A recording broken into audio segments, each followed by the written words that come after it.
Resources are probably the most powerful and insane tool that Godot has to offer that I love working with. I'm gonna show you some more advanced things that I'm doing right now with a card resource in my game to give you some ideas of cool effects and cool interactions that you can build within your resource system to make your game just way better. For example, this card here has a custom card effect. Every card, of course, has its own custom effects baked in that you can easily modify.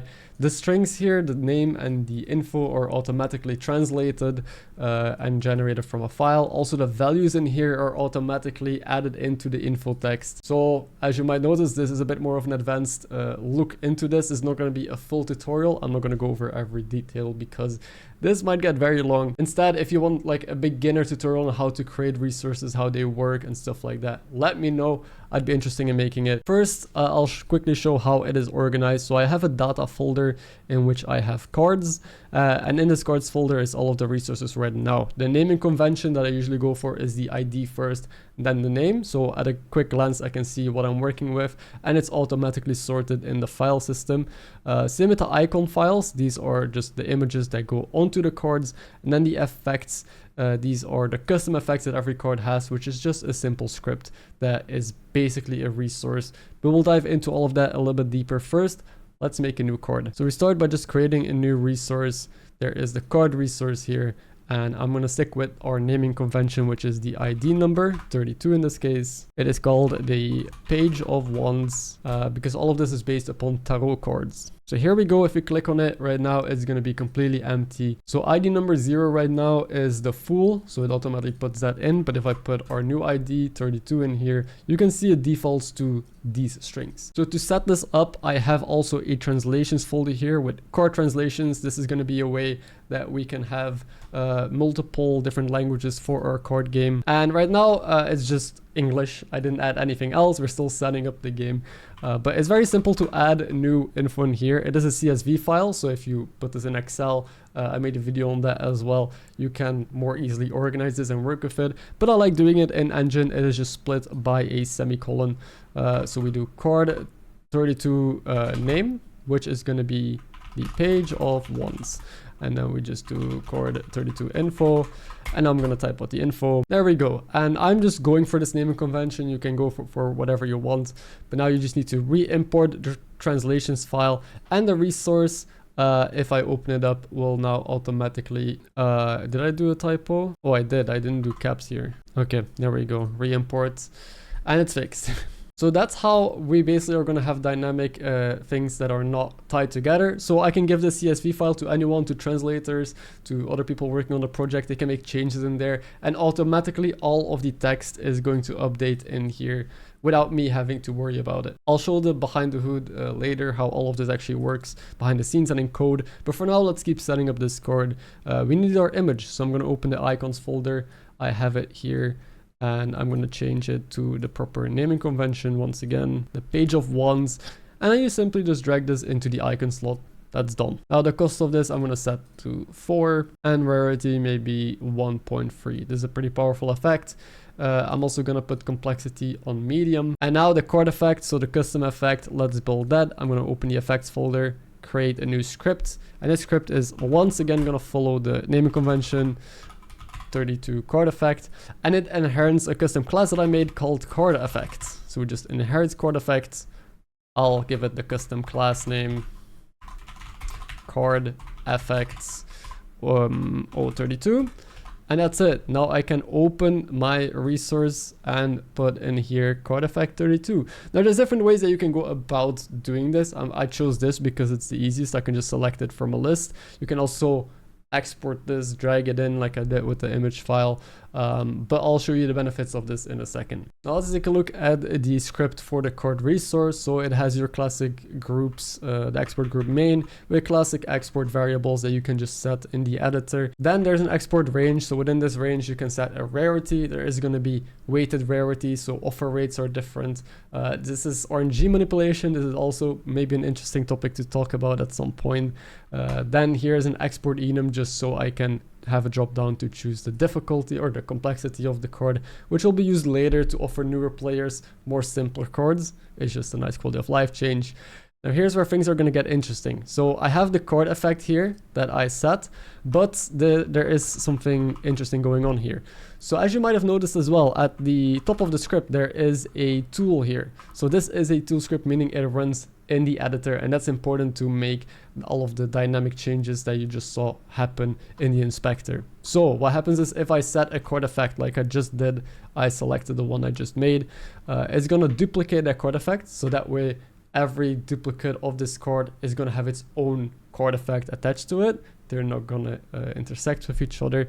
And then it's going to check if you are not in the editor. So engine is editor hint is just a nice way to see if you are currently in the inspector or if you're playing in game.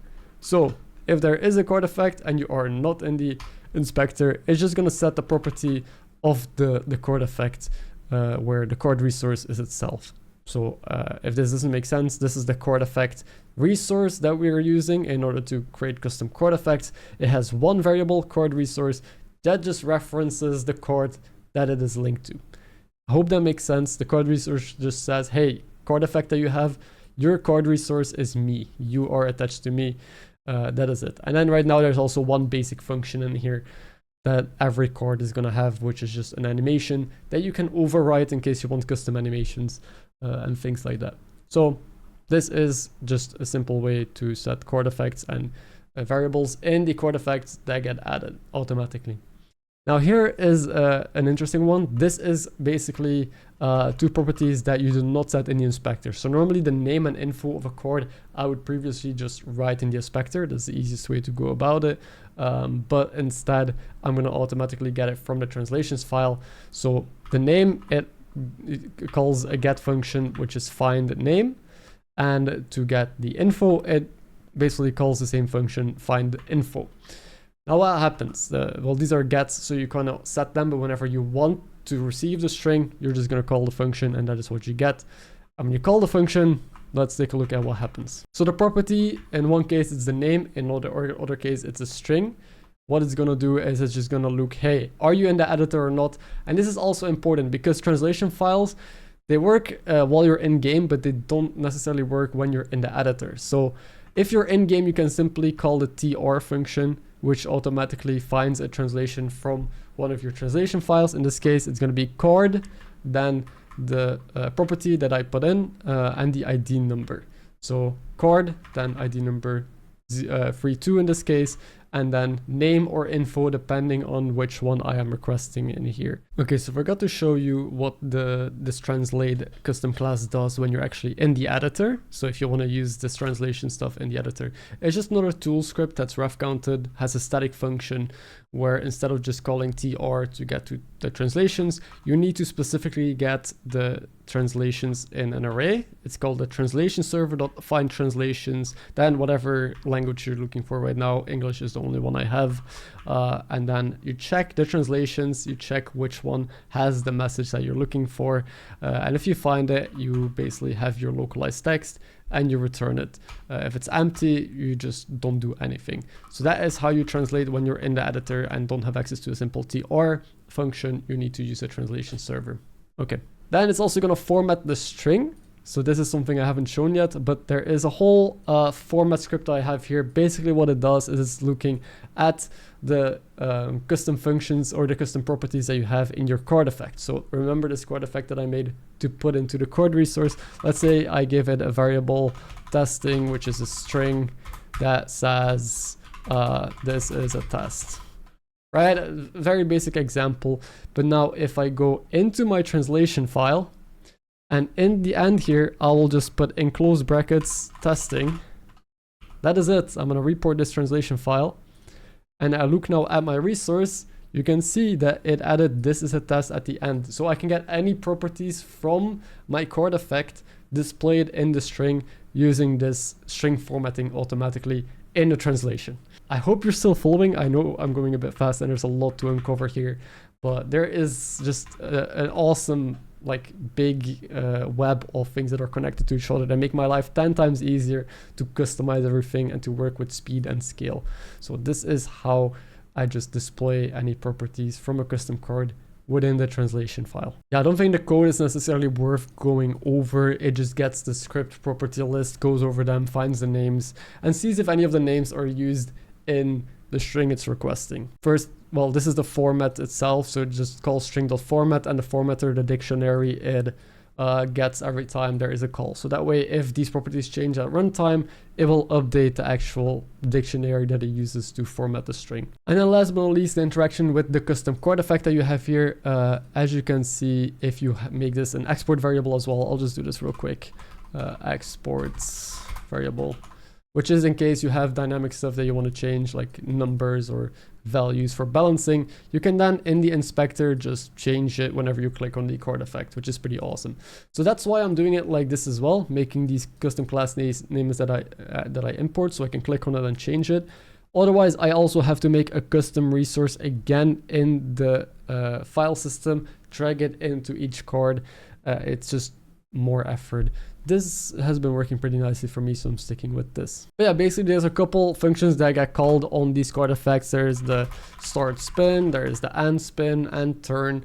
These are very basic ones that automatically get put into a buffer when the game is running, and then calls that buffer, calls these functions. So if you look at the chord resource, basically when you call start spin, it is gonna check chord effect call start spin, end spin, or new turn.